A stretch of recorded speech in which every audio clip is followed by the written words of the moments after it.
Good evening, everyone. Thank you all for coming out to tonight for our citywide Positive Interaction Program meeting, also known as our PIP. For those of you I haven't had the pleasure of meeting you, my name is Sergeant Jeremy Lehar, and I work out of the Community Engagement Unit, and we work out of Field Operations. I just drew a blank. My apologies.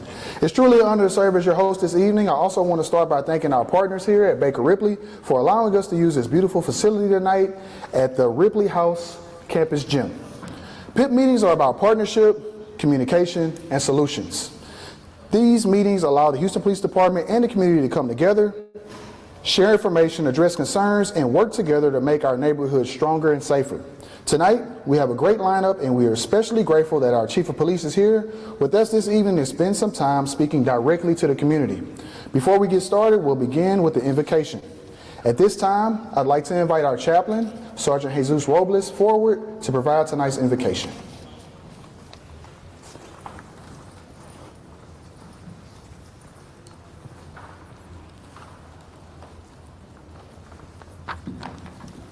Thank you. In the name of the Father, Son, and Holy Spirit. Amen. Heavenly Father, we come to you today asking for your guidance, your wisdom, your discernment. Allow us that whatever is stated in this meeting is observed with the spirit of commitment, compassion, and purpose, of collaboration.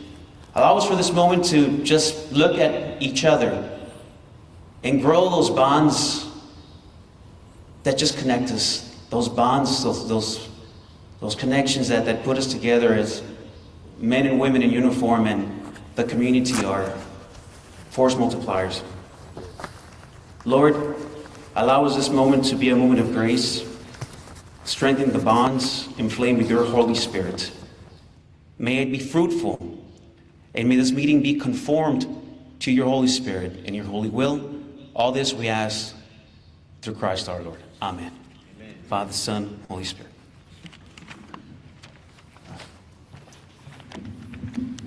Thank you, Chaplain Robles. Before we move forward, I'd like to recognize one of our community partners who helps make gatherings like this possible. Please help me welcome Mr. Fraga, the Senior Manager of Civic Engagement with Baker Ripley, who would like to say a few words and introduce himself.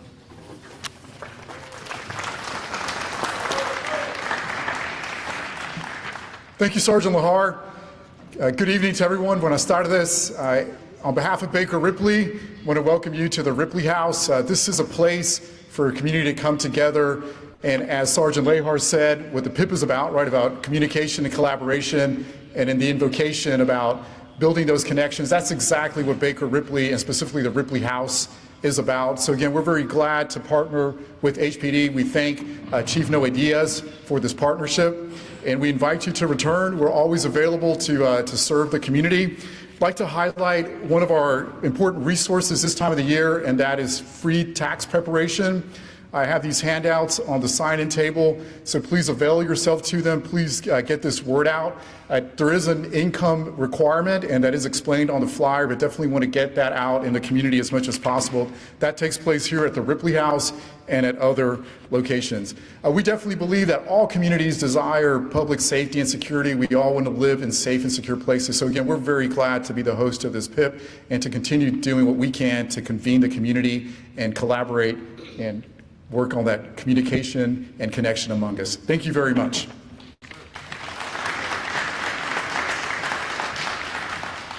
Thank you, Mr. Fraga, and thank you again to the entire Baker Ripley team for your partnership and the work you continue to do for the community.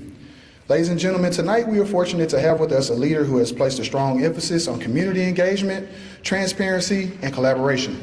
Under his leadership, the Houston Police Department continues to strengthen partnerships with our neighborhoods while working to address crime and quality of life concerns across our city. Please join me in welcoming Houston Police Department Chief of Police, J. Noe Diaz Jr.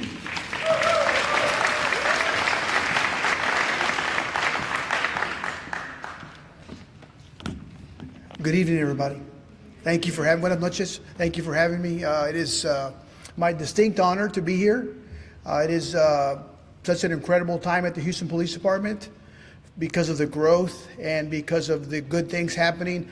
frankly, on this side of town, right? If you don't know it, your crime stats are really, really low here. We'll cover that a little later. We're fully staffed. The captain is doing an amazing job. The team here is unbelievable, and we're going to staff it after the next graduating class, bump him up 3 or 4 people, right? Because of your engagement, because of you coming to this meeting, we are better as an organization, right? We don't have all the answers. This is a very imperfect business. I'll be the first to tell you that. But you spending your evening with us is important because we are able to get better at what we do. Because oftentimes when I travel throughout the city, it's really never about what the cops are doing or everybody knows we're short-staffed, et cetera, et cetera. But I do get to hear about your drainage problems, the trash not being picked up. So that's so important to me as a director of this office, because the police department is not the only thing going in the city, right? Every department is just as valuable. So for us as an organization, I focus on telling our team members, Public Works, Solid Waste, our Parks Department, our Department of Neighborhoods are just as valuable because it all has to work, right? Well, we're just but one cog in a wheel. We cannot emphasize that enough. Or even our partners at the fire department, right? Everybody here is in the service business, and I am focused on providing exceptional service to work towards making this community healthier. There's a lot of people that have been here a long time, a very long time, and for me personally, this is the backbone of the skyscrapers, right? This is what made these neighborhoods, made this city better, bigger, and it's getting amazing, right? So you can see the growth coming towards this part of town, and sometimes that's a little bit scary because my wife and I actually did some looking for a home out here. And man, there's nothing really reasonable out here anymore. If you'd have to tear down and build something new. So you guys live it every day. So, but I'm so excited. When I first got to this office and I looked at what used to be called community affairs, I thought it was a little long in the tooth. So the mayor challenged me, how do we bring the police department into these communities, right? That's where the rubber meets the road. I think a young lady back there showed me a folder that she has when the PIP meeting happened at State Street in 2017, and the topic was homelessness.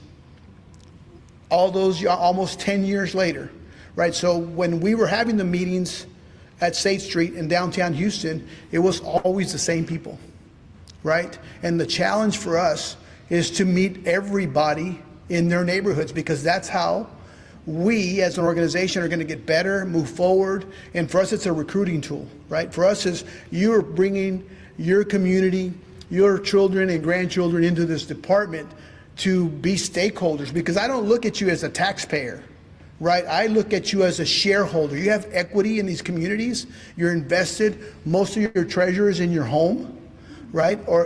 And your property. So for us, it's important that we continue to make sure that it's a livable place, that it's safe and it's protected, and the police department are doing their very best to ensure that those things happen. So I'm super excited to bring it out in the neighborhood. We've moved it around, and it's met with just, before I can tell you when we had it downtown, we had 7, 8, 9 people.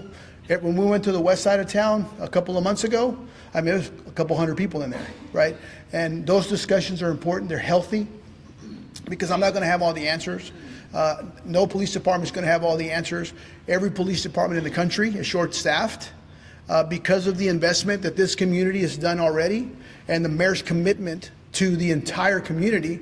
When I got here, I think there was 5,030 police officers. We're up about 5,400, and we have about 220 cadets in the academy.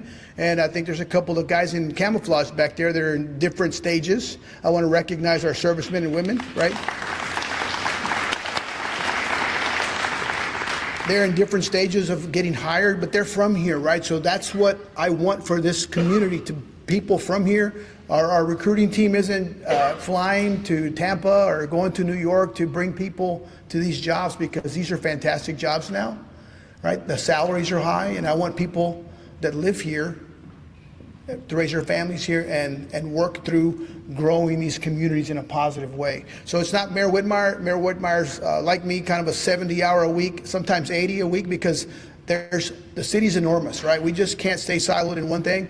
But the council members, I know there's some council members, representatives here. The council does an amazing job for everybody in the community.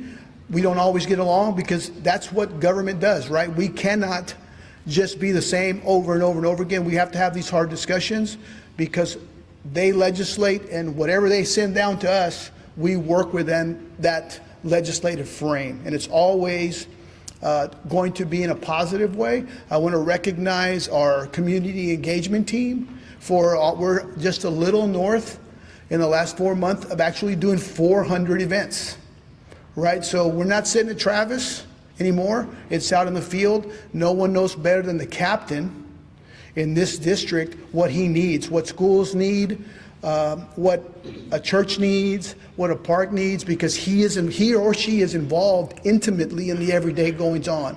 So I can't make I think I've got 2 or 3 events scheduled this week because I was at a Vietnamese TV station last week. Before that, I did the Muslim community.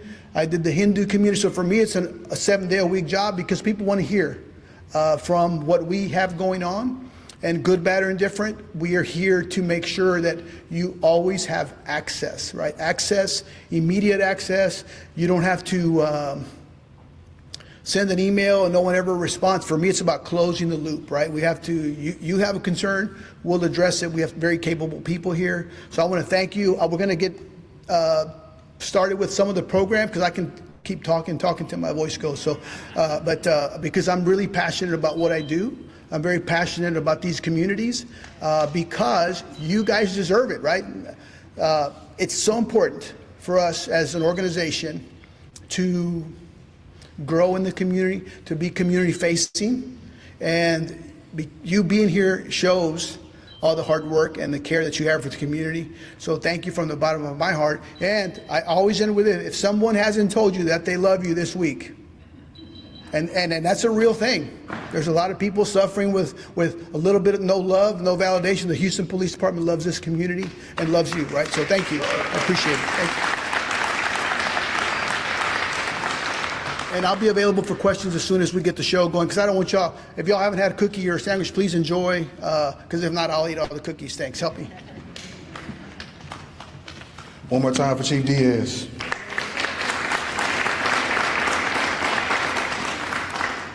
Next, we're going to hear from someone who helps us understand what's happening across the city through data and analysis. Please help me welcome Mr. Jim Mallard from HPD's Crime Analysis Division. Good evening, everyone. So glad to be over here. I wanted to go through some citywide stats, just kind of show you where we're at. This is getting mid-March, and so this is about the time when we close out our stats from the prior year. It takes us a little bit of time to get through everything for our records division to fully staff everything, make sure the numbers are good when we submit those to DPS. And so at this point, there's a few cases lingering from last year, but not enough to really move the needle. So I just wanted to kind of give you guys a heads up of where we're at. Overall, in violent crime, we're down a little over 18%. 5,000 less violent crimes. And in my shop, we tend to count numbers, but there's people behind every number. And it's important to realize that's 5,000 fewer victims of crime in the city of Houston. And that's a great thing. We're down about 6% in nonviolent crime, and overall about 9% altogether in our major crime categories. And so that reflects the hard work, the engagement with the community, the hard work of the Houston Police Department to continue to work to reduce crime and reduce victimization. So a few resources that I want to show you. One, on our website, we have communitycrimemap.com. If you have a cell phone, you can scan that QR code. You can also visit our website, houstonpolice.org, and you can navigate to this site. It's a great resource because you can sign up for alerts. You can put your address in. You can tell it what crimes you're interested in. You can tell it what area you're interested in. And if things are happening in that area, you'll receive an alert to let you know what those crimes are. So it's a great way to stay informed about what's going on, and you can choose how much or how little you want, both in distance and the types of crimes that you're interested in. So that's communitycrimemap.com. Even if you don't get to it from our website, you can literally go straight to communitycrimemap.com, put in Houston, put in your address or your area that you're interested in, and get the information that you're looking for.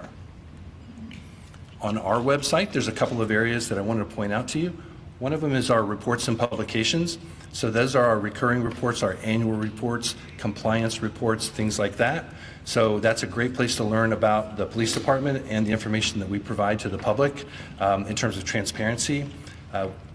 Also in our crime data, we publish data every month out there. If you like to play around with data, you can get the raw data there. You can also see some summarized information as well. So we do what we can to keep everybody informed about what's going on. And like I said, we put that out every month. So those are a couple of resources that I think are really good to help keep you informed about what's going on. And that's all I have for you. Thank you very much. I appreciate it. Okay, our next presentation highlights an important unit within the Houston Police Department that works directly with individuals experiencing homelessness and connects them with services and resources. Please help me welcome Senior Officer Gerardo Alanis with the HPD's Homeless Outreach Team.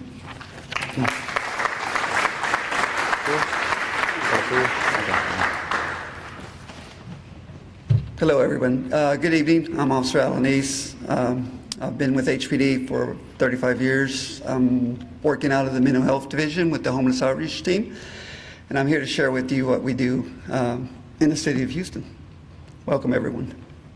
So the goal of the HPD HOT team, the HOT is for Homeless Outreach Team, if you see HOT. So the goal of this presentation is to familiarize everyone with HPD's Homeless Outreach Team, the concepts behind the HOT unit and why the HOT unit is relational in nature. It has a lot to do with building relationships with the people on the streets. We have to build their trust. So even the uniforms, as you notice, the uniform that I'm wearing is not like your enforcement or the patrol officers. It's a little bit more, less, how you say it? Intimidating, yes, less intimidating. And it does help the homeless community, the consumers, know who we are and recognize us when we talk to them. So the objectives is number one, to learn what the HOT unit does out there in the field. Number two, to learn the HOT's mission statement. I'll take it. And number three, to learn how the HOT unit operates to help the homeless.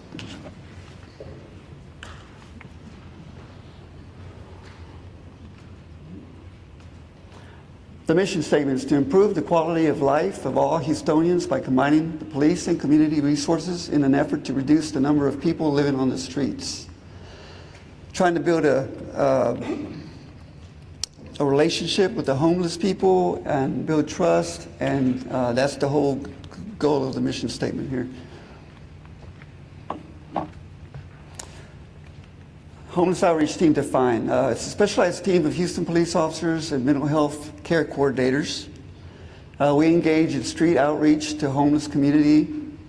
We do relationship focus. And the goal is to reduce the number of people living on streets by helping them overcome personal obstacles. We have working relationships with homeless people, government agencies, and provider communities. We all have to do our part and work together if we want to eradicate homelessness on the streets of Houston. Partnership, HPD's in partnership with the Harris Center of Mental Health and IDD. We work together hand in hand. That's where the care coordinators come in and help us, assist us on assisting the homeless on maybe their background, if they're connected with services with the Harris Center. The HOT team's comprised of 6 officers and 1 sergeant. The HOT unit, we are a citywide unit. We're all over the city of Houston. As you can see, Houston's a pretty big city. We cover Clear Lake, Kingwood, Katy, and all the surrounding areas. It's said that it's covered 600 plus square miles. So you can imagine 6 officers covering 600 plus miles every day. I mean, during the week, during the business hours, it can be a task, but we try and do this.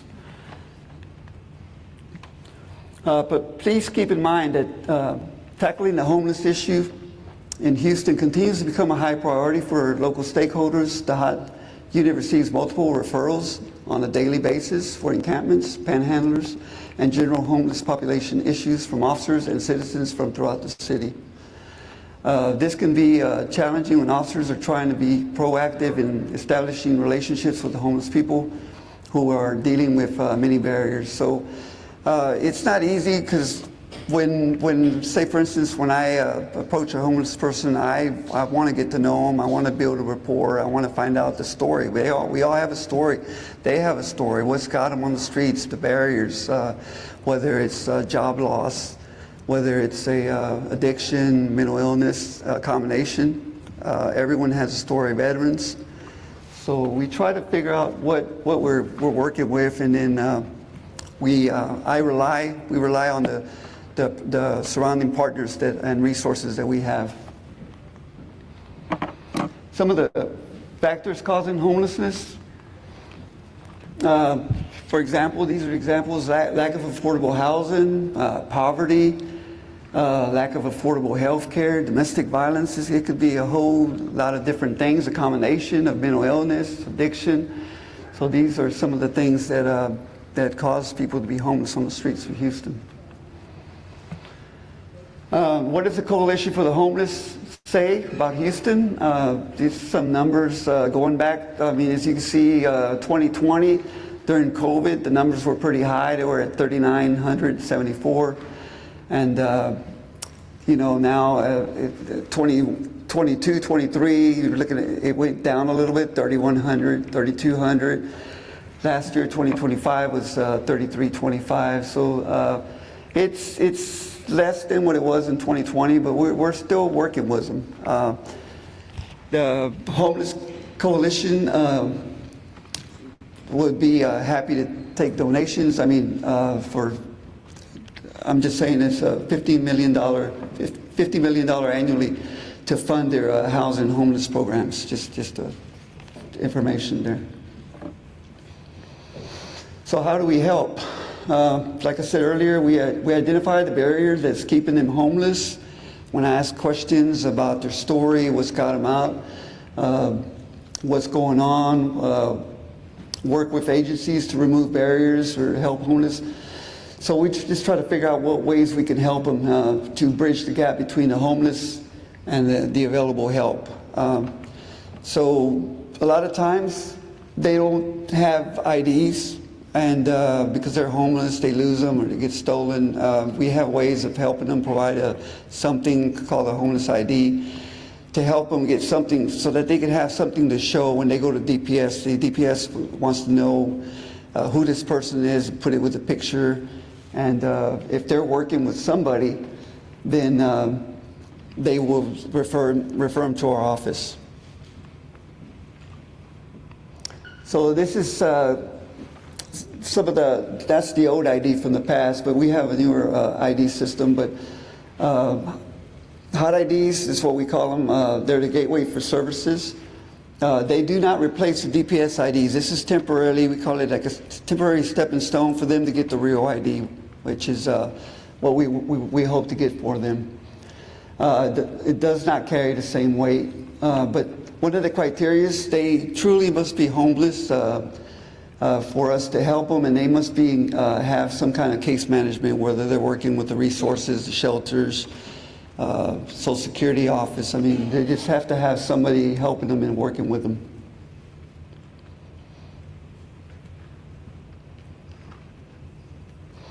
So the HOT team goals here. The goal of the Houston Police Department's homeless outreach team is to bridge the gap in a positive way that exists between the police, the homeless, and the community service providers. So once again, we just want to build relationships, helping them with the community and the providers that are out there. We have a good working relationship with the Social Security office, the DPS office. They know who we are when we go there, and we're trying to help these individuals go to the streets. There's several Star Hope for Men and Shelter for Women as well. But however,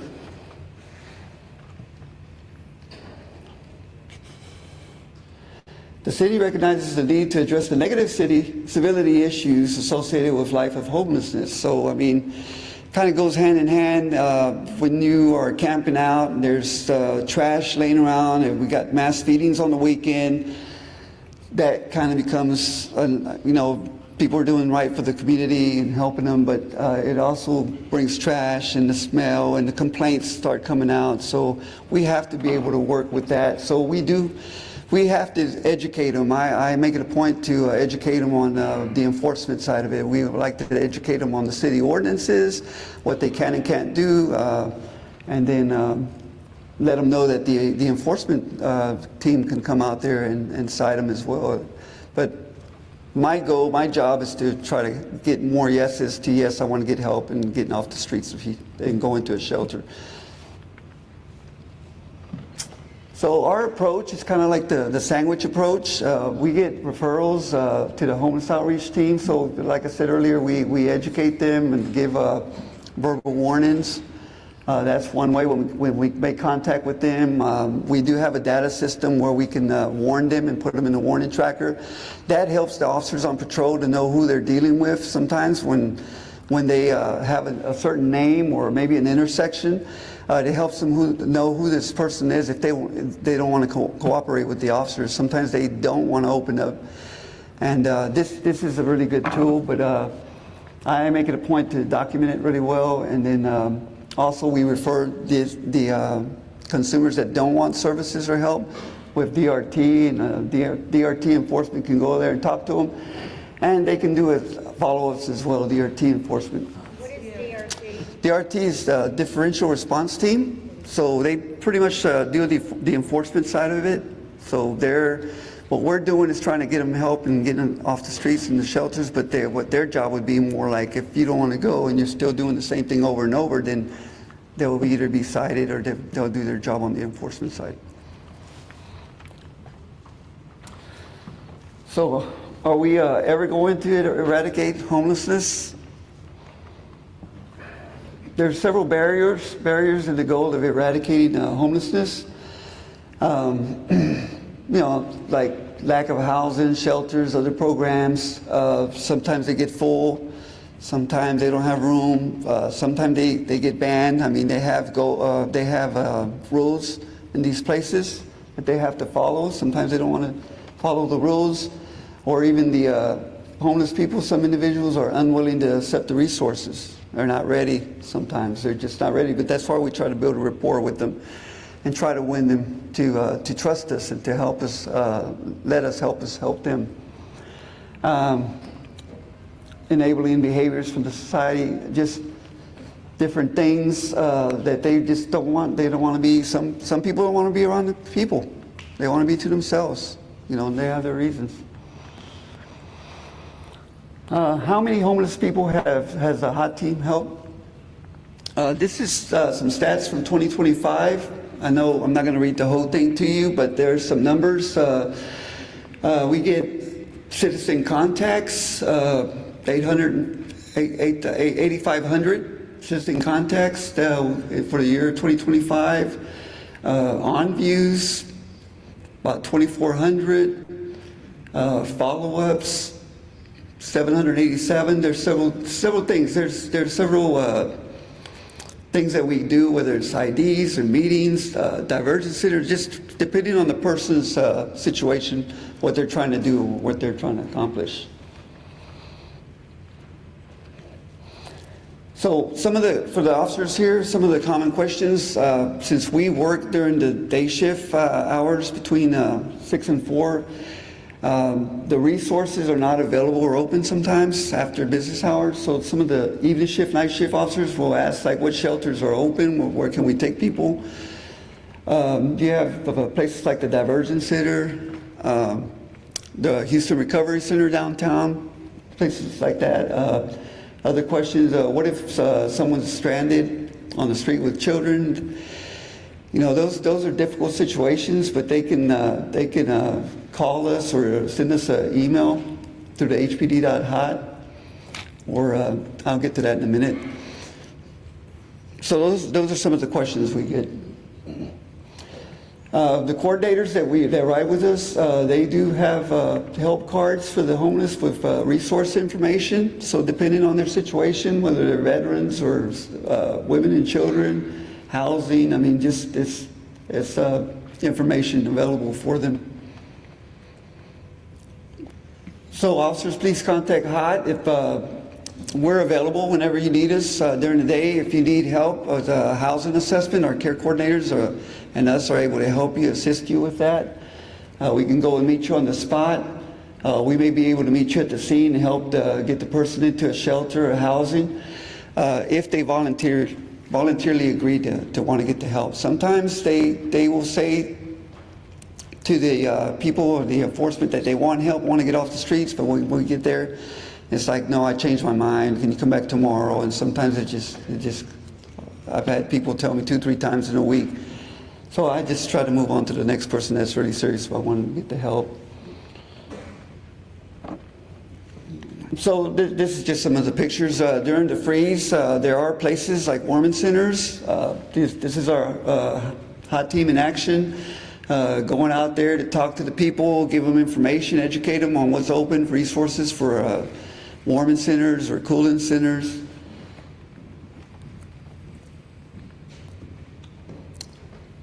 So we were pretty busy this last, well, I guess it was January when the freeze was here. Our contact information is going to be, we're located at 150 North Shinnever, which is the Houston Recovery Center on the second floor.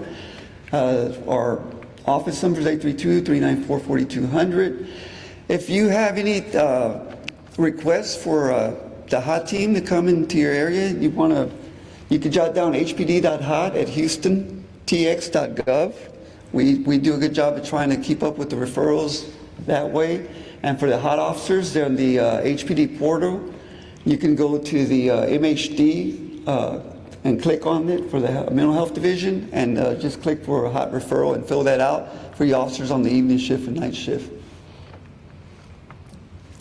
Do you have any questions for me? Yes, sir. Are you guys going to be moving into 419 emancipation? That is, yes, well, that's in the process, is in the making, yes, sir. Yes, sir. I have a couple. How can y'all help with mental health and kids situations?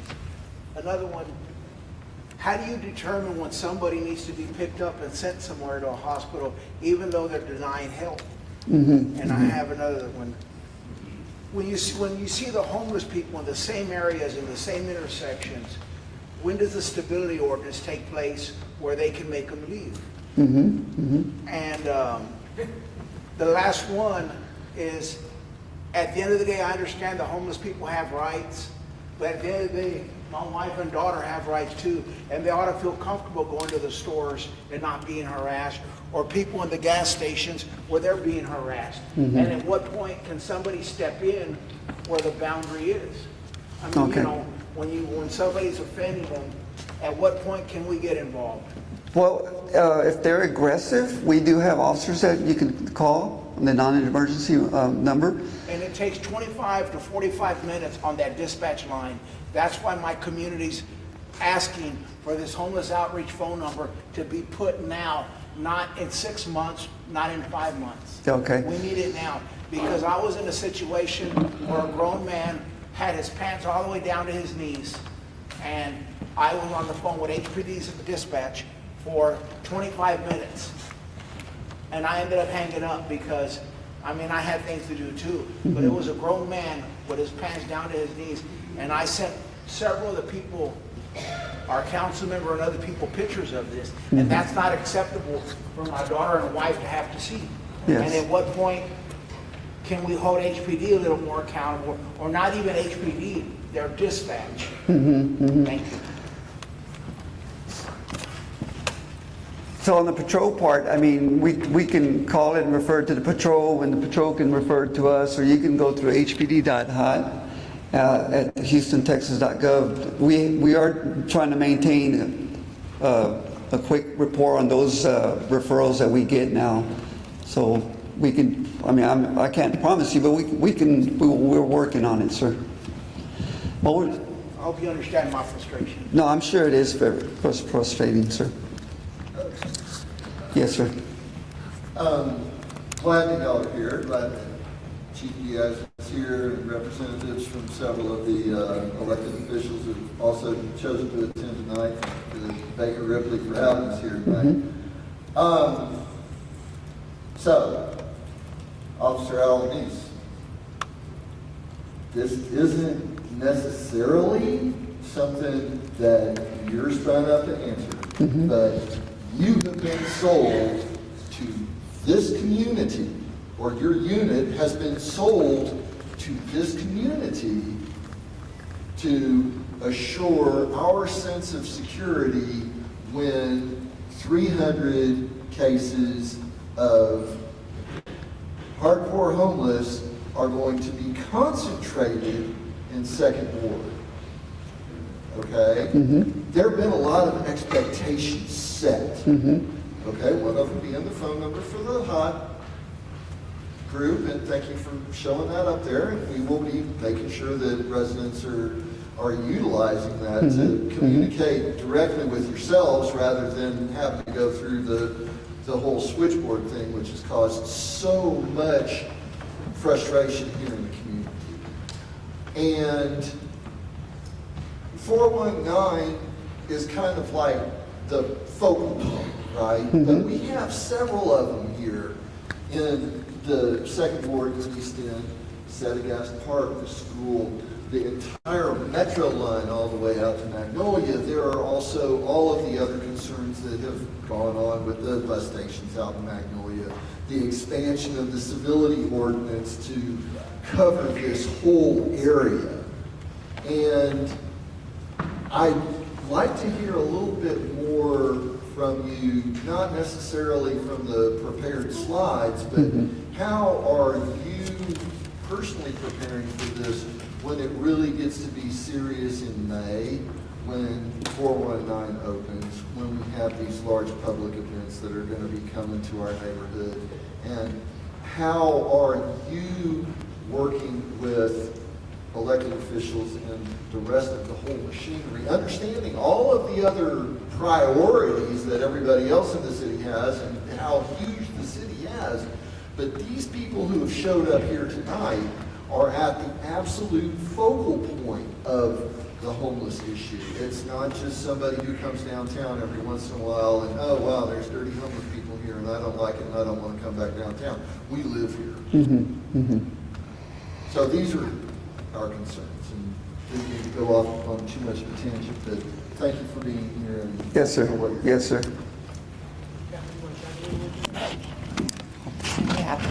Hello everyone, my name is Samantha Rubin. I'm the captain over the mental health division, so I supervise the homeless outreach team. Some of the questions you may have, Officer Alanis won't be prepared for, so I decided to go ahead and come up here and talk to you all. As far as 419 emancipation, that has not been purchased yet, but it is in the process. Until we have that facility and the vendor who's going to operate that facility, I can't get into too many details on exactly what's going to happen and not happen there, but I will say it is going to be a facility where we will house people there. We will provide them numerous resources where they won't feel the need to leave, and when they do want to leave, we do have resources to provide them transportation there and back. The goal is to keep it and make it so comfortable for them that you won't have them walking up and down your streets. Keep in mind, like you said, they do have rights. They have the right to leave. We are not incarcerating them. It is a voluntary program if they want to be sheltered or housed there. So they have the ability to walk up and down the street as long as they're not urinating in public, violating city ordinances, or causing disturbances or violating the law. So yes, there is a balance, and we will maintain it because we want to protect everyone's rights. There was a compound question, so if there's another specific question you want me to answer that I can try to answer, I'll do that. Just spelling, sorry. Okay. Are you going to allow high-risk sexual predators in that facility? We don't allow high-risk anything in facilities that we know about. So everyone will be screened. It is a voluntary process, but we will be screening them. They'll be brought by various agencies. So we won't have not just sexual predators, we won't have known murderers, rapists, anyone with a warrant, anything like that. With any interaction we have with the public, even the homeless outreach team, we want to know who we are dealing with. So we do run them to see if they have warrants. Not Class C warrants like speeding, we can take them to get that absolved. When we're talking about more serious Class B or above warrants, we do run them, and we do even, and Jaime Gerardo was here, one of the founders for the mental homeless outreach team, he came, you want to wave to everybody? I see who you are. One of the things he said to me that he impressed upon me is, even if you are taking someone to jail, there's still outreach involved. You can say, hey, you have to get this warrant taken care of. When you get out, we'll be here for you to get you sheltered or connect you with resources. So we are still doing outreach even if we have to take someone to jail. Does that answer your question? Okay, yes. Oh, sorry, we're gonna go with the mic. Sorry. Thank you. Yes, ma'am. Okay, so this phone number that was put up there, that 832-394-4200, is that the phone number that directly reaches the hot team? Okay, so yes. But if you're talking about dispatch, someone else brought that up. We don't want dispatch. Okay, it's not. No, Okay. we, I think as a community, do not feel dispatch is able to screen the calls well enough and get in, that we're not able to get in touch with them quick enough. Okay. So dispatch doesn't work. Okay. Dispatch, it doesn't work. 911, there are issues with that as well. We're put on hold, without even finding out what the issues are. And to get in touch with dispatch, it takes 20, 30, 40 minutes, and then they send out emergency, they don't send out the right people. So for example, we had an issue at the park, and there was a homeless man who was laying on the bench, who, when I finally got hold of dispatch, they sent the fire trucks out there. I mean, and what a waste of services. Emergency, I specifically said, I need an officer out here. And they hung up and sent the fire trucks. So we are asking for a direct number to reach officers who can take care of the homeless people that are lying around naked, that are urinating on the basketball courts. I mean, we need a phone number. Yes, okay. So I do want to say, when I say dispatch, we have to have a central hub where calls come in. And I understand your frustration, so I'll get to that in a second. Because I too have to wait 30 minutes if I were to call, so I understand. But we have to have a central hub where calls come into the city of Houston. That is how we know where our officers are going. It's for your safety and for theirs. There cannot be a separate and distinct number to dispatch officers out to calls for service. Now, when I say dispatch, dispatch, I'm talking about for calls for service. Urinating in public, fighting in, these are city ordinance, an officer needs to respond because there's exposure issues, right? And children potentially around, and adults, we don't want to see that either. It's indecency. We understand that. We have to have a central hub though. So, yes, we are working to reduce call times. Every month, the chiefs look at our executive staff, look at call times, and we're trying to reduce those and find ways to get more people in the seats, more callers, civilian staff to help us so that we can decrease your call times. I understand it's a frustration. It is not unique to y'all. We experience it too. We're trying to decrease that, okay? Sometimes, some days are better and some days are not, and we apologize for that. Now, when it comes to homeless outreach, what we're gonna do is, if you call us or receive an email, we will follow up on it. Here's the issue. If that person isn't there when we go, because now we take pictures of what we see when we get there. It's a new protocol I put in place. If that person isn't there, or we don't see what you saw, we have the photos to show you what we saw when we were out there. Just 2 days ago, my office was dispatched to a wheelchair-bound person. I don't want to say dispatch, it's inappropriate. My officer was sent a referral, and we sent him out to a homeless or unsheltered man in the streets in a wheelchair, impeding traffic and everything. When Officer Alanis went out, the person that we were looking for was not there. He took photos, but because of his due diligence, he drove around and found another unsheltered man in a wheelchair and was able to offer him services and get him off the streets. So my point in saying that is, number one, when we go out, we may not see what you saw, but it doesn't mean it's the only time we go out. It will be on our radar, and when we're in that area, we'll cycle back around because we realize they are transient individuals. They have a lot of resources offered to them, so they may go to this place to eat at lunch, this place for breakfast and this place for dinner, and by the time they go back, it's 5 o'clock in the afternoon, and my officers may or may not be there to see it. So we will cycle through as much as we can. The second thing is, when we are in the area, we may not get the person you called about, but we may get the person that was concerning to you. So we will do the due diligence of trying to drive around and see if we see them anywhere or anybody that we can offer services to while we're in the area. If you remember, my officer pointed out the slide that we have 600 square miles and 6 people, right? It's a lot, it's 100 square miles per officer. So please be diligent and patient with us, and know that every officer in that unit is passionate about mental illness and homeless outreach. Nobody in that unit is there just because they wanted the days off. And believe me, I just changed them. So if they really wanted them, they would leave. They all are staying, okay? They're passionate about helping the community, bridging gaps, and making sure you have the decency of being able to go to your parks and your churches without seeing indecency, without also violating anyone's civil rights or local or civil rights or civil or federal rights. Do you get what I'm saying? Okay, so some of the academy, new academy, we have all these new academy graduates, and the increased police force, will some of those be going to the hot team? that is above my pay grade. Six officers is clearly not enough. Again, this is something that we inherited, so I think that, thank you, Captain. Let's give her a round of applause. She does amazing for us. Again, it's a tough ask, right? So I know we've already allocated 2 more staff members to the hot team to engage and work within the emancipation facility, and it's a very complex issue. The captain just touched on it, right? So you have, because I've seen it with my own eyes at these warming centers, you have people from all around the greater Houston area. We had people from Lufkin, people from Livingston, people from Onalaska, right? They're having tough times.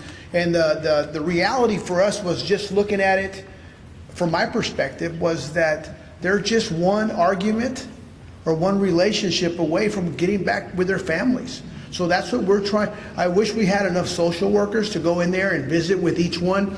Why are you not in Livingston? Are your parents still alive? Yes. Why aren't you there? Well, they had a falling out, and I moved out. I was living with my sister. Everyone has a unique story. And when the captain used the word transient, that is so true. Because one component of the homelessness that we have, some of them have outstanding warrants from the state of Missouri, right? Nothing different, just a larceny, something broke into something. But since COVID, they won't confirm the warrant in that state unless it's a contiguous state. So if they're from Florida, Florida does the same thing to us. So, and it's so transient, they move around seasonally, right? So if it's really cold up north, they find a way. And we've visited with some people, and sometimes I want to use the word feather-legged people. Some of these 501c3s will buy them $30 or $40 bus card, and guess what? They're, instead of being in Oklahoma City because it's cold, they're in downtown Houston, right? So they really drain the resources, because we have people from churches from the greater Houston coming to downtown almost every weekend. They're preparing meals. They're trying to help. They're trying to provide haircuts, washing clothes, that kind of stuff. So the mayor and I visit with it because everything is a priority, right? He always uses the FIFA, we're doing so much for FIFA, let's make every day a FIFA day for our citizens, right? So that's a priority for us. So we're trying to tackle with some partnerships it's HEB. So trying to get a portable shower, right? Because just think, if you're out in the elements for 2 or 3 months and you haven't showered, you haven't washed you don't want to help yourself. You're so embarrassed to come in and visit. So for us, we don't criminalize the homelessness in this department. We don't step over them. We don't make fun of them.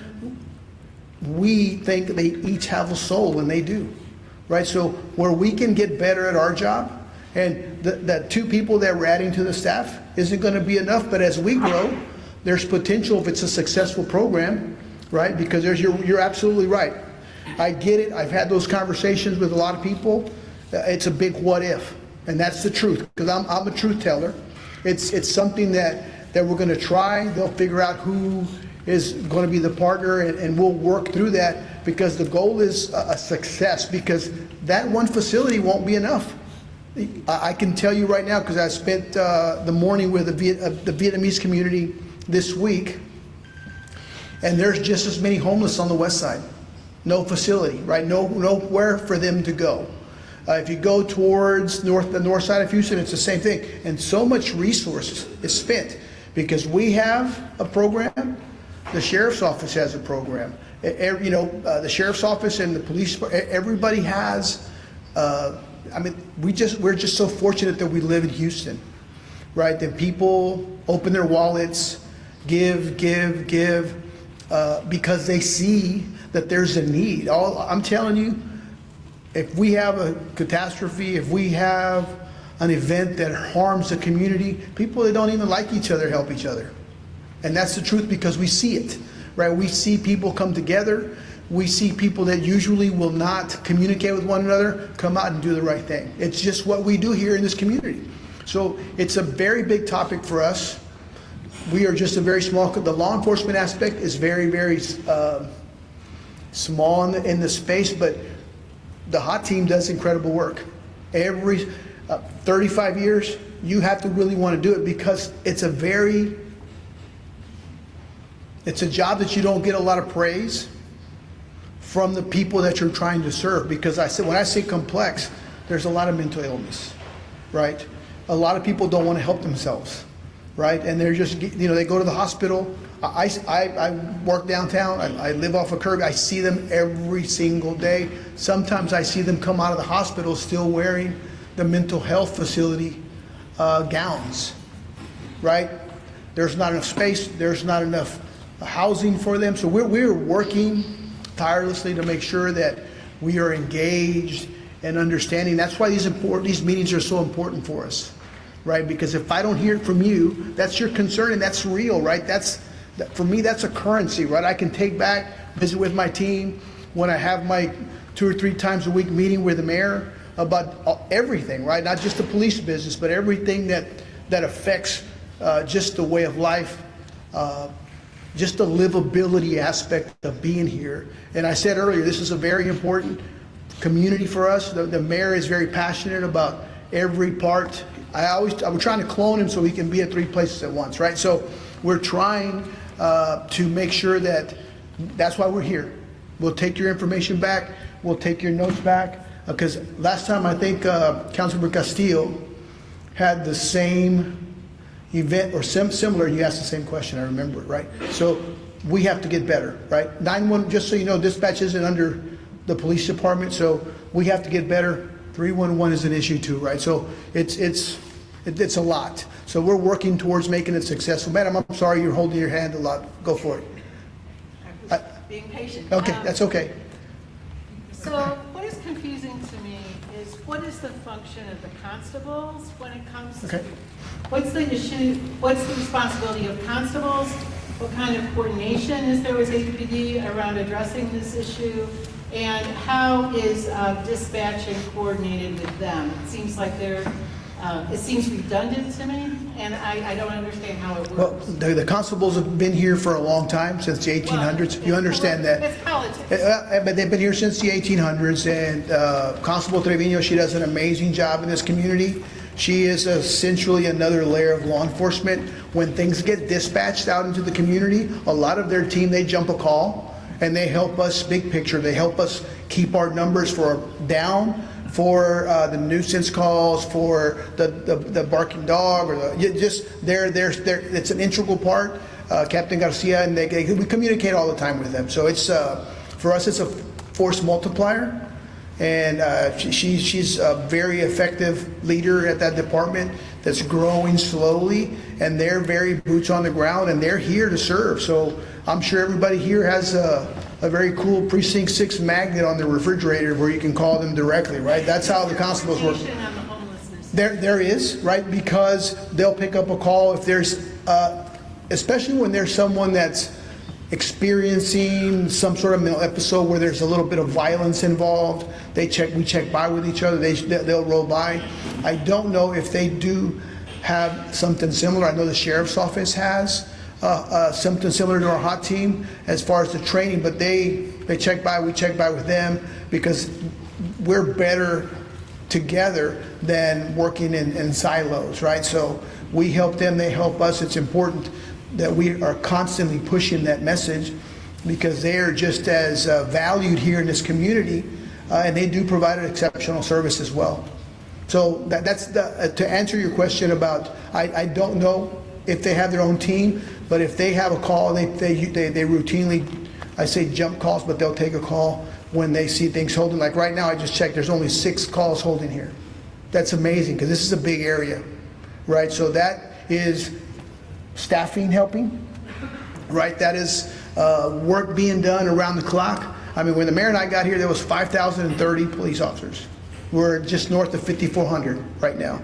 And we have a couple hundred cadets, and we have a 9-week backup in polygraphs, right? So the community's on the move, the PD's on the move because of the community, right? So we're committed to making each community, because statistically, the East End, Second Ward in here is just as safe as Clear Lake and Kingwood. The data proves it, right? The calls for service, that's how we work towards those things, because we want you to be, we want this community to be the model, right? And everything's gonna happen for you guys during FIFA. I mean, this is gonna be, this is the it place, right? This East End, and it's gonna be busy, right? So we'll have about 30 days of nonstop action. So we're very excited. We're very privileged to have FIFA here in our community, but we understand it's going to bring a lot of difficulties. We're tracking we track the Airbnbs, all the short-term rentals, all that stuff. We're watching it. So if you see something, make sure you say something. Call somebody. Call the Ernest here at the office to make sure if you see because usually what happens with those Airbnbs, someone will rent it, and they will put it on Facebook or Instagram or Snapchat, and then it'll be a party. So the person that rented it, it just changes, and it can get kind of out of hand quickly. So we're super excited about FIFA. Somebody back here? Yes, sir. Real quick, I think this might be better for the captain, chief, but either way, when 419 was first dumped on this community, Yes, sir. which is what it was, Yes, sir. we were told that it was going to be a no-barrier facility. We were just told something different, that there will be barriers, including background checks, criminal history checks, for people going in there. Why the 2 different stories, and why has it changed? We were told no barriers initially, and that really made us concerned. That was a big concern for us. Okay, so just to give you some background, when we say low barrier, and it may just be a misunderstanding in our interpretation. They called it no barrier. Okay, I never heard of no barrier. I did hear low barrier from retired chief, but Director Satterwhite in the mayor's office. So when we say low barrier, what we mean is typically and Officer Alanis can attest to this, typically when we have someone who is wheelchair bound or unable to do daily life activities like wash themselves or severely mentally ill, those are barriers that most shelters will not accept them for. So when we say low barriers, we're going to remove those known barriers that we had. If they have a wheelchair, they can come in. They may need assistance washing, we'll have people to help them so that that doesn't prohibit them from being able to enter 419. Yeah. That's what we meant when we said low barrier. Okay, we were told, because we asked specifically, what about criminal history, what about drug use under the influence, that type of thing. And those were barriers to helping the homeless, so those were not going to be a barrier for this facility. So if someone is on drugs, that's okay. We can assist them. That won't stop them from getting in. They can't actively do the drugs in the doorstep, but it won't stop them from getting in, because the whole thing is while they're there to offer resources to them.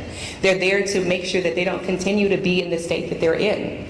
So that drug use or alcohol abuse, those things won't be a barrier. Now, we are officers, so if we transport someone, we're not going to take a known felon to a facility when he is more appropriately, based on the charge, to go to jail. right? But absent those situations, and I'm not trying to have you walk away thinking that is the everyday person on the streets. A lot of these people, they have warrants like loitering or things that are non-criminal things, but they are nuisance issues in your communities, right? Those things will not stop them from getting in the facility. And those are not really our concern. Our Okay. concern would be the sex offenders. Yeah, And we specifically asked. No and sex we were offenders. told They that would was not going to be a accept barrier. That would be accepted. Okay, so what I will say is, I wasn't a part of those meetings, so I apologize if either it was miscommunicated or the direction has changed since that conversation. So can you just clarify it can you just Right. very clearly, just let us know, sexual offenders will not be allowed in this facility. Felons will not be allowed in Okay, this facility? so if you have, what I'm talking about is active warrants. Well, that's, okay. So if you have an active warrant, then we will have to transport you to jail. If you have committed a felony, and remember, felonies can be violent felonies or non-violent felonies, right? So if you have committed a felony, I am not saying that alone will stop you from entering the facility, because that's going to be a lot of people in the homeless community, naturally. What So, about high-risk sexual predators? right, so sexual predators, no. No? Thank you, Chief, thank you. Okay. That's new to us. That's- Thank you. Okay. Yeah, that's- We were that's a told good they thing to hear. weren't not gonna deny no access. That's what we were told in the Okay. beginning. Okay. But now it's, obviously somebody looked at it, and I appreciate Chief Satterwhite, because he helped me work on a situation recently with a high-risk predator, and he got him out of open door mission. But thanks, Chief Satterwhite. Okay. Thank you. Thank you, Chief. Right. And so, and I also want to say, even today, as I sit here, I'm giving you, as I stand here, I'm giving you the information that I have today. Yes. So please be flexible in that if there is a new direction or there is a change, that we are willing to come back and tell you, hey, there's been a change and here's why. And we're willing to hear your responses, right? However, it's not my facility and I am not the mayor. So I don't get to make those final decisions, but we will try to make it make sense for the community. Thank you so much. Okay, all right, thank you. Thank you, We just Chief. want it to be a successful program. Yes. So do we. So do we. And I know it's a passionate community, so we truly want it to be a successful program. Thank you for your patience. Did you have something, sir? Yes, hi, I'm Ricky Cardenas with Second Ward, Super Neighborhood 63 in the East End District. Thank you all for being here and giving us your time. I do want to point out for those in the room that are interested, Scott, who spoke earlier, is creating the Friends of Sadie Gas Park, which is the public park nearest to the 419 facility. If you're interested in joining, please give us Scott after. I'm sure you won't mind. So my question is, we have a homeless issue, an unhoused issue, obviously, over 3,000 on the streets. We can't arrest our way out of this. We can't police our way out of this. Right. What we need is homes, houses, rooms, places for these people to go. Right. How often does the team on the street run into unhoused citizens who are seeking housing, who are open to this, and they're not kind of the wishy-washy, well, today they're not, tomorrow they are, that sort of thing. The people that are totally, open to getting this help, that need somewhere to stay, that do not have a place to stay because we just do not have enough homes. I'll How let you often know does it that. happen so that we know how many people are on our streets that actually we can put in a house, but we just can't because we don't have houses for them? You can share the rough number. Okay, all right, so I will say of the slide that we went to, the 3,300, that was a compilation of sheltered and unsheltered. So it was about, if I remember correctly, it was about 1,500 of that was totally unsheltered. About 20, the difference of it was people who were homeless, but they accepted services. Does that make sense? So that would roughly say about 2/3 of the people we encounter do accept sheltering. 1/3 does not, roughly. And that's for various reasons. We may have to engage someone, mental illness, PTSD, whatever it is, alcohol, drug abuse, a combination of many things. We may have to engage someone 5 times, 15, or 20 times before they believe we are truly there to help them and we're not just there to take them to jail for something they did not do in their minds, right? Because we probably have taken them to jail, but it was for something that they did do. So that the level of engagement and trust rapport that has to be, the officers have to undergo to get someone who's in that third, that toughest population to get to agree to say yes, is probably more than you would imagine.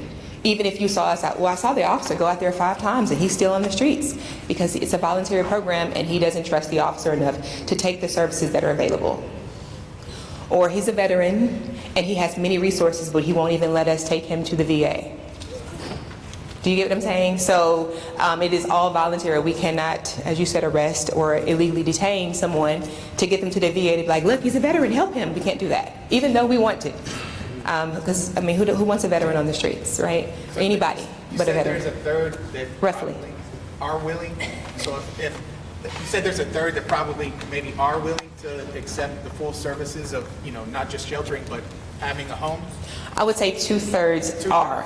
So then if the city or, all the parties necessary combined to invest in about 2,000 homes, we could, decrease the homeless population by 2/3. Okay, are you saying, is the city willing to provide? No, I'm not saying if, I'm saying theoretically, if the city or, necessary parties were willing to invest the money, by building 2,000 homes, we could, not easily, not quickly, but there's a possibility of reducing the unhoused population by 2/3. Significantly, yes. Yes. Yes, sir. Do you want the mic or you can speak up? Before I ask this question, are there any elected officials here, city council members, Person Menifee? Representatives, anybody? Representatives. Okay, good, because I haven't seen any of them here. In some meetings in the past. But, Councilmember Martinez, Councilmember Twyla Carter, Councilmember Willie Davis, and I'm in Councilmember Castillo's office. You got Great. 4 Councilmember representatives. yeah. So one of the problems, I live on Commerce Street, and every Sunday, these people show up to feed the homeless. Yes. And it is like a ant bed down there. And then every Monday morning when I drive to work, I drive under the underpass at Commerce and Charters, and then there's mounds and mounds of trash. Correct. I know these people are trying to do the right thing. They feel like, hey, it's my Christian duty or my religious duty to help feed the homeless or the poor. But is there any regulation for that? I mean, is there any kind of provision like, hey, you can do that, but you have to clean this up, or you've got to, you've got to make sure that, your food is being prepared properly. I mean, that brings rats and birds and all kinds of things into our neighborhood. And I know they're trying to do right, but it's like there's no regulation. I mean, they just line up down Congress Street and start feeding people out the back of their truck. I mean, is there any coordination that the city has? I know they were trying to feed them over on the west side, and a group doesn't want to do that because they want to feed them at the library because that's too inconvenient to walk over there. Is there any kind of way to the trash in our neighborhood is just unbelievable because of this. Okay, so I haven't seen that specifically, but I have seen nearest the mental health division. For those of you who don't know where we're housed, we're near what used to be Minute Maid Park and is now Dyken Park, if I'm saying that correctly. We're near that, under the 59 overpass, we're underneath. So I've seen that. What we have done, and we have not ticketed them, that's probably a DRT issue. I will tell you, the homeless outreach team, we don't cite people. We don't, unless it's a warrant, we don't typically arrest people for violations of city ordinance. That's a differential response team officer. So if any of y'all want to talk, you can. But what we do is we do educate those well-intentioned organizational groups and tell them, hey, why don't you work with somewhere like the Beacon and go there where they already are at so that they can be in a facility to be fed.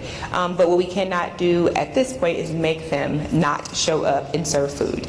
Maybe that is something the City Council is moving towards, but as of right now, I'm not aware of an ability to stop them. It's been addressed. We had something around the library, and we got into litigation with it. Yeah, I understand. Right. So yeah, you get it. So, and there's competitive people trying to do well, and they move around. So we've had the novel idea of putting waste containers there, but it's one of those things, all that stuff's going to change really quick the way it looks. So it's something, I see it every day. I drive down there, and it's hard to look at. It is. Because people should not live like, we drive down there all the time, probably 3 times a week, and I see it, especially after the weekend. And they're very, and I want to challenge, if anybody's watching these 501c3s or these groups that help, bring a trash bag, a giant trash bag. Have the same people that you're feeding help, right? We are giving them a meal, a hot meal, whatever it is, please help us keep it clean. It's just because it's a decent thing to do. It's not asking anything inappropriate, right? It's asking someone to pick up, because when I see it, the DRT gets a picture of it and we address it. We try to address it as soon as possible, but again, it's a resource thing, right? And it's not, if you see it here, it's on the west side of town, it's on the north side of town, because different people feed at different locations, and God bless them for doing it, because people really need some nourishment sometimes, but we have to work with them to make sure that they help us help them. Yes, sir. Chief, I think you gotta get that fixed before FIFA. Oh, we drove by there today, and I mean, you know where the old Fishes and Loaves and Fishes? People are still hanging around there. There's I just passing by, probably counted 15 men.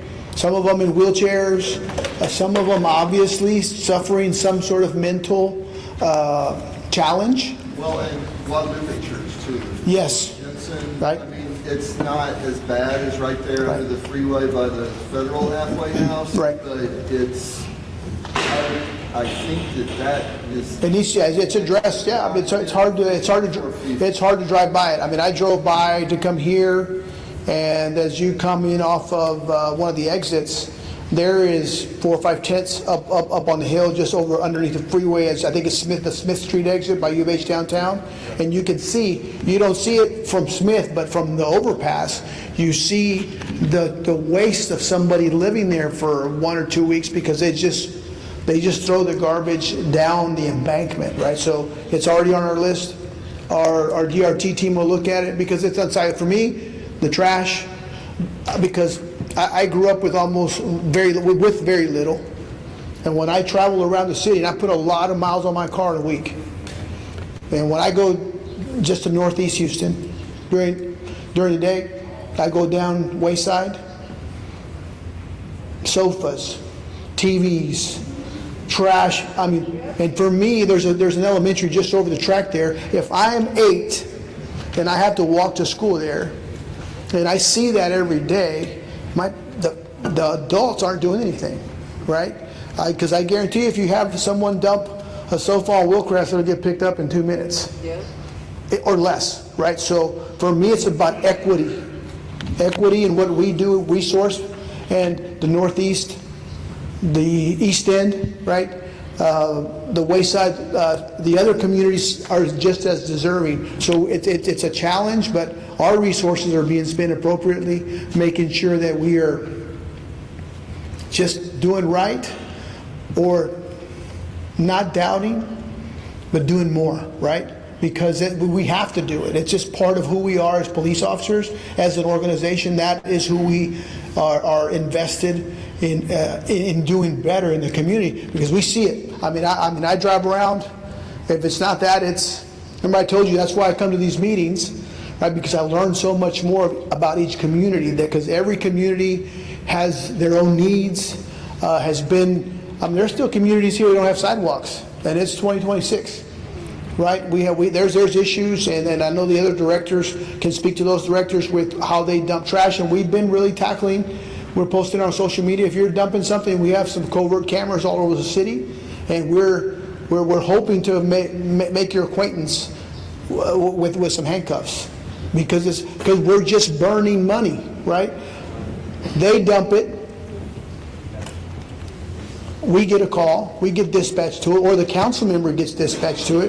The council member has to spend their own funds on picking up trash, and it's unsightly. And I can't speak for the council members, but I guarantee that is at the very top of the calls that they get, the Blythe, right?